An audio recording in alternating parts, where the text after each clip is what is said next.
bigger. And the classical company-driven marketing is actually losing in importance. And I'm not talking about the Pampers example now, where people are disinvesting. This is really, where are consumers going to seek for information? What do they take as a media or a channel which is authentic and credible?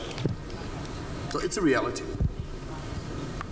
And there are companies out there who are really good at managing this today, and that's just random examples. Today, of electronics consumers, I was mentioning that photo camera example, right? They don't even go to Google. They go direct to Amazon to search. Safu is a product comparison site that helps women find their perfect jeans. Over 5 million users, unbelievable. 50% of clothing consumers purchasing online bought from the manufacturer's website. Hello? That's tricky for retail. That's really tricky. And of course, online also influences the offline sales more and more, at plus 21% over the past year. That's a US retail example, but it's that ROPO effect I was talking about. You know, people are online to be informed. So I think it's not as simple as it was talked about before to say, okay, you go on Facebook and you get a recommendation to find an agent. It's possible, and for some people this will work. But if it was that easy, it would be much easier. I think it's more complex, and you need to find the right mechanisms of what works. And we see huge differences in consumer behavior here also, and channel behavior between countries and between categories.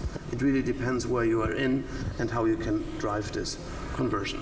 So take your chance, it's yours, because you own your brands, you live your products, you know your customers, you have the personal relationships, you have the right incentive systems in place, which many don't, to operate at scale. You already have a granular distribution, and many of you are off to a great start already now.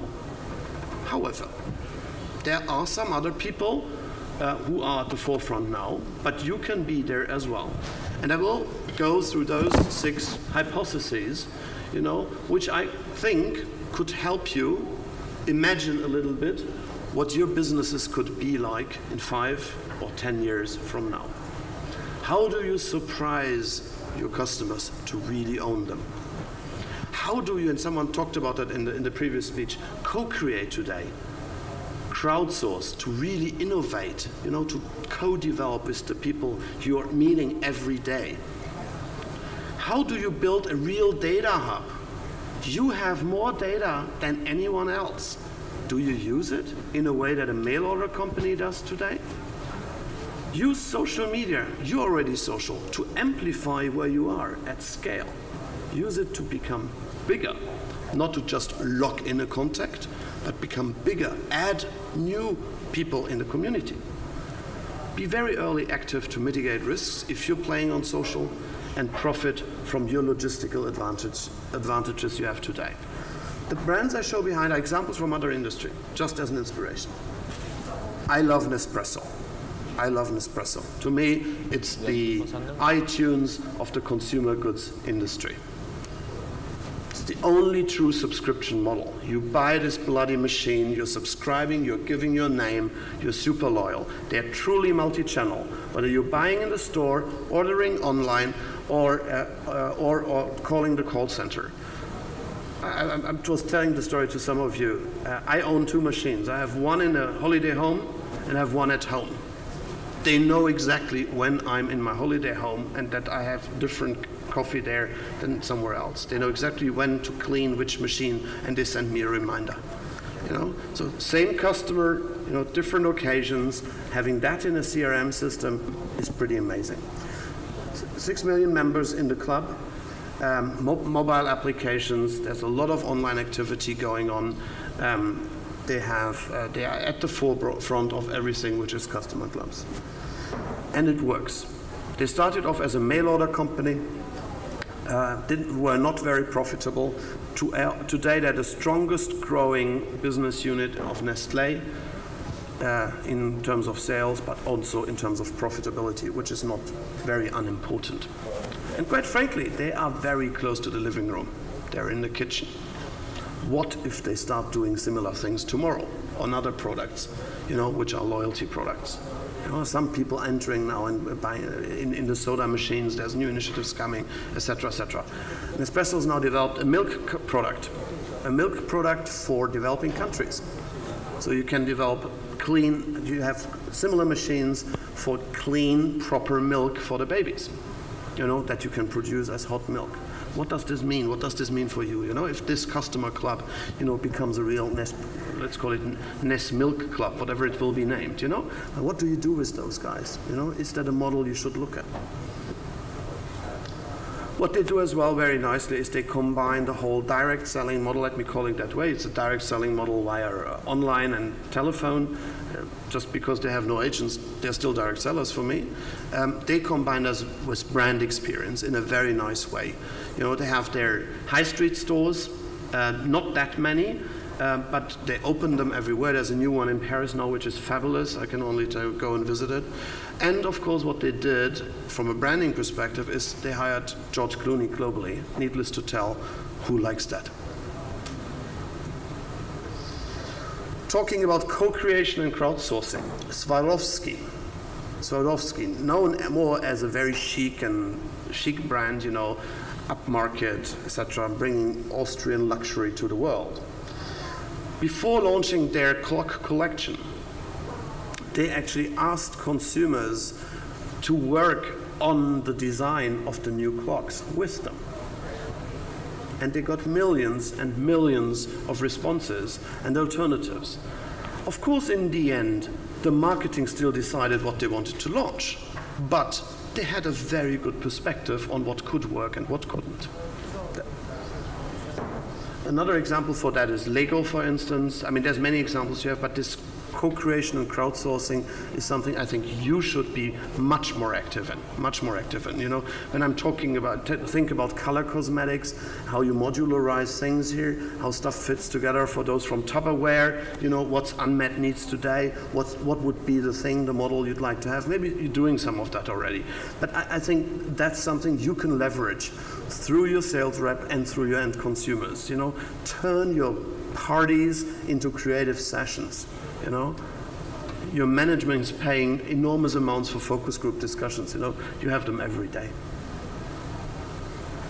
This is an example from the car industry here about Mini, because their issue is, and I think that's very similar for you, very often you have friends on Facebook. You don't know how well and how good these friends are and how well you're linked with them. So the important logic here is that they are trying to maximize the inflow of unknown, unidentified friends into their own CRM database, because that's the only way you can generate leads. They call that today from pull marketing back to good old push marketing, which is for such a company quite a new thing, because they were all talking about branding and pull and pull and pull. They say today it's push. We push the 4 million fans we have, we push them into our own CRM with the right incentive, and then we take it from there to convert them into customers. This also helps us to show our retailers who are independent, just as your resellers, right? They're independent retailers. This shows we care for them. We bring them traffic. We bring them new customers in their region. And as a consequence, many of you may find that completely stupid. At mini.com is a pure navigation site now, only country choice, and there's no more national websites at Mini. No .de, not .co.uk, not .fr, not .it. No national pages anymore. Because if you log in onto Mini today, be it through the .com or through Google, you're directly landing on your local dealer's website through the IP recognition. The whole idea, and maybe there's something in it for you as well, right? Sort of be active locally, know where you can land. So no more oriflame.de, no more whatever avon.co.uk, but directly Avon, Manchester, downtown, 5 sales reps, they are there, can call them, whatever, okay? That's the logic of Mini now, and they call that from pull to push, hub and spoke system, everything connected, with one objective: generate leads. I won't talk much about it, just go on to it. Nike.com, discussion forum on sports. They are very nice at doing that. They are very, very relevant. They are very authentic in what they do. A lady this morning showed the example of L'Oreal, kind of back in 1995, where L'Oreal was trying to cheat. Was trying to sort of pretend that there is someone on the web saying this product is great. This is the complete killer if you do that, you know, it really fires back, you know. That's why my clients, I mean, I tell them all, you know, if you are in there, in these fora, always do it with your branded head on, you know. Don't disguise, be authentic, be relevant, be credible, and admit mistakes and do these kind of things. And that's what they are doing very nicely, you know. They're building that community, but they're building huge databases.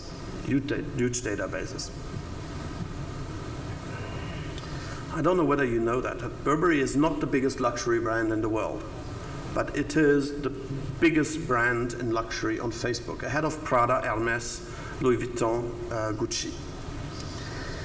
What they mentioned, it's again sort of that same logic I was talking about earlier. For their launch of Buddy, they had 8 million fans that could participate and clicked on, many of them clicked onto the launch promotion where the designer of Burberry's actually was talking about why they were launching Buddy. And what they managed was to actually have 250,000 of those fans, I think within a week, sign up for free samples, not just with their email address, because it's difficult to send a sample to an email address. So they signed up with their full profile, including social demographics, etc. So again here, what they're doing is, you know, they don't care about Marionneau, Sephora, or Douglas. You know, they're going direct, they're building their database, and they will go back to Douglas and say, hey, look, here's 50,000 addresses for Germany. Do you want us to bring these people to your store?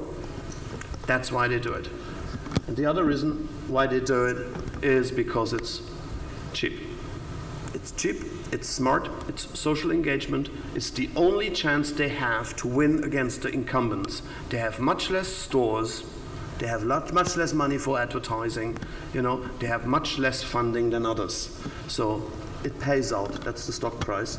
As it's been growing, it's 6% above the luxury index, which, as you know, is exploding at the moment.